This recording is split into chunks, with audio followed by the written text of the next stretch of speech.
नमरूद के महल में आज अजीब खौफ फैला हुआ था।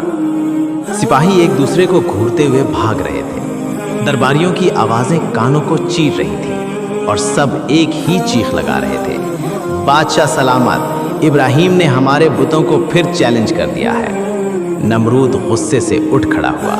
उसने आसमान की तरफ देखकर गुरूर से कहा, आज मैं सबको दिखाऊंगा कि ताकत किसके पास है। पूरे शहर में ऐलान हुआ, ऐसी आग तैयार करो जो दुनिया ने कभी ना देखी हो। लोग दिन रात लकड़ियां जमा करते रहे। आग के लिए लकड़ियों का एक पहाड़ सा बन गया। रात को शोले यूं उठते कि आसमान का रंग सुर्ख हो जाता और गर्मी दूर खड़े लोगों के चेहरे जला देती। इस सारी भाग दौड़ के दरमियान हजरत इब्राहीम अलैहिस्सलाम सुकून से खड़े थे।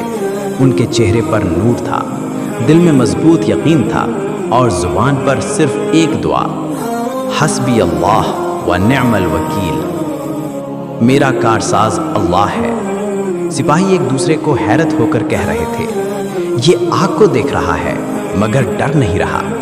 दोनों ने मिलकर एक आवाज में जवाब दिया, इसके चेहरे पर खौफ का एक निशान तक नहीं। मंजनीक तैयार की गई। लोग दूर पीछे खड़े थे क्योंकि आग के पास जाना भी मौत था। फिर अचानक एक जोरदार आवाज हुई। मंजनीक चल चुकी थी। हजरत इब्राहीम अलैहिस्सलाम फिजा में बुलंद होने लगे। उनके इर्द गिर्द नूर चमक रहा था और नीचे आग पागलों की तरह चीख रही थी। मगर इसी लम्हे आसमान से अल्लाह का फरमान नाजिल हुआ, या नार कूनी बरदम व सलामन अला इब्राहीमा, ए आग ठंडी हो जा और इब्राहीम पर सलामती बन जा।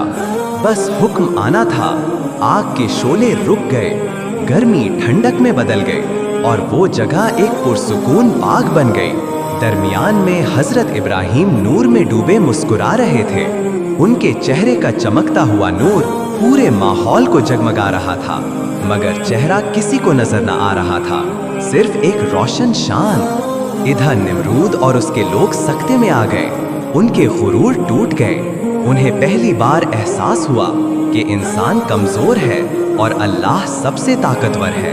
ये वाकया आज भी हमें यही सिखाता है, जो अल्लाह पर भरोसा करे, दुनिया की सबसे बड़ी आग भी उसे जला नहीं सकती। अगर आपको ये वीडियो अच्छी लगी हो तो लाइक करें, कमेंट करें, शेयर करें और चैनल को सब्सक्राइब करना ना भूलें।